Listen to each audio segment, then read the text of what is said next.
Hi there, this is Jen, and thanks for joining me today. Today I'm excited to share my very first Brutus Monroe Inspiration Team project. So I just started as a new design team member for Brutus Monroe, and I'm super excited to share this project. So I am going to do kind of a fun fold card, and I have started to create some templates for my fun folds because I often forget the measurements, and so that is what I showed first. The products I'm going to be using from Brutus Monroe are the Salt and Pepper stamp set, the 6x6 Be Mine paper pad. I don't believe I end up using this stamp set, but it's an excellent sentiment stamp set called Super Sentimental.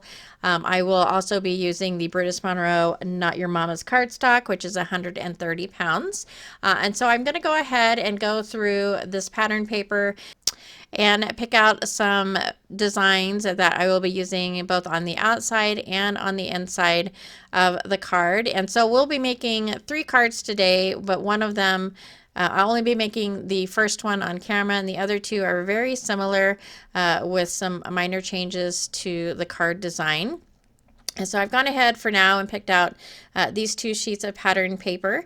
And I've gone ahead and stamped the images on the Brutus Monroe alcohol marker cardstock using some Brutus Monroe Raven black ink, which is a great ink. It's kind of the first one that I have like this that I can use it for both Copic marker coloring as well as watercolor. So you can use it for both mediums as long as the ink is dry. When you watercolor, it won't smear. But I've cut the image out, or I have stamped and colored and cut the image out 3 times because there will be 3 cards in total.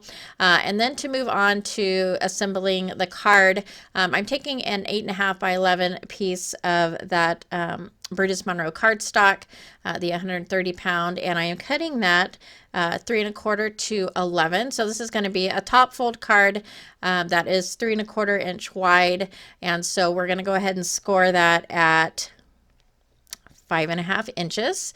So I went ahead and scored it. I'll go ahead and crease that and take my bone folder and make that a nice crease.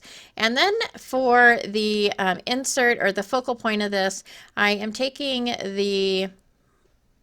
this circle die, which I believe is about 2, maybe a little over 2 inches. I'm pretty sure it's 2. I apologize. And I'll go ahead and tape that down and run that through my die cut machine.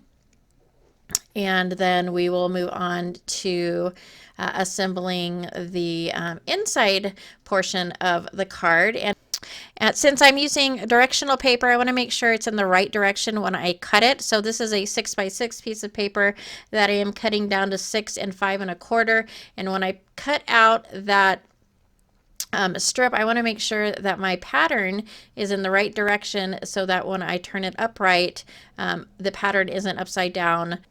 And so once I have that cut, I'll go ahead and score that at 3 inches. And then this is going to be the inside of the card. But you'll notice that it's pattern paper on the front side and on the back side. And so I want to add something in there so that I can either stamp a sentiment, which I probably wouldn't. I probably will at this point just write a sentiment, but I went ahead and took a piece of cardstock and cut that down to 2 3/4 by 5 and adhered that in that fold. And then I did this a little backwards. I decided originally I wanted this just to be white on the front, and then I thought it was a little too plain, and so I went ahead and I'm going to use the other side of this pretty paper, but I had to figure out kind of how to get that circle to be in the right spot on that pattern paper so that it was even on all sides.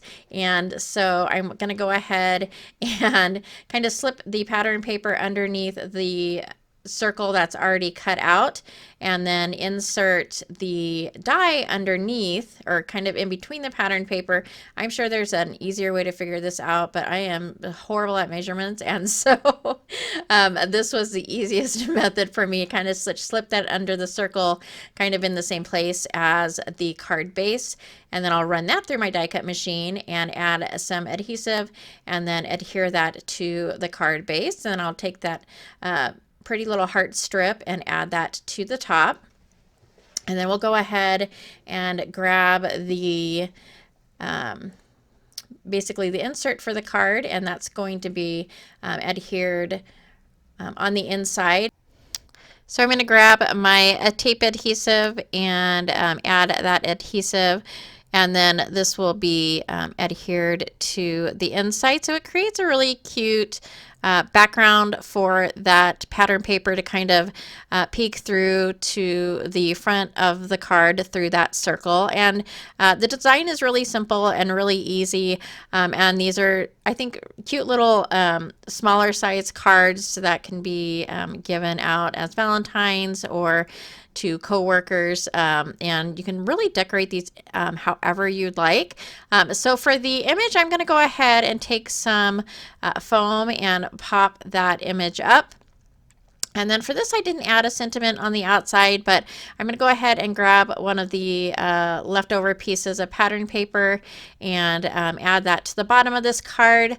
And then the other variations of this card, I don't actually use the insert, so I'm going to go ahead and show the other two that I made that are super easy to put together, and they don't require adding that insert. So this is the completed card, and then the next card I am using some more of the pattern paper, and this time I used a heart for my focal point and that same paper peeking up through the background, but you'll see I just adhered that to the actual card base instead of creating that flap, and then I added a die cut from my stash. And then for the third card I used, I found this die, the square die that cut out this pattern paper perfectly, and so I went ahead and used that square die for the last card. And that's going to be it for my cards today. I hope you enjoyed. If you did like this video or find it informative, I would love a thumbs up. As always, I will list the products that I used below. Thanks so much for joining me today, and I hope to see you next time.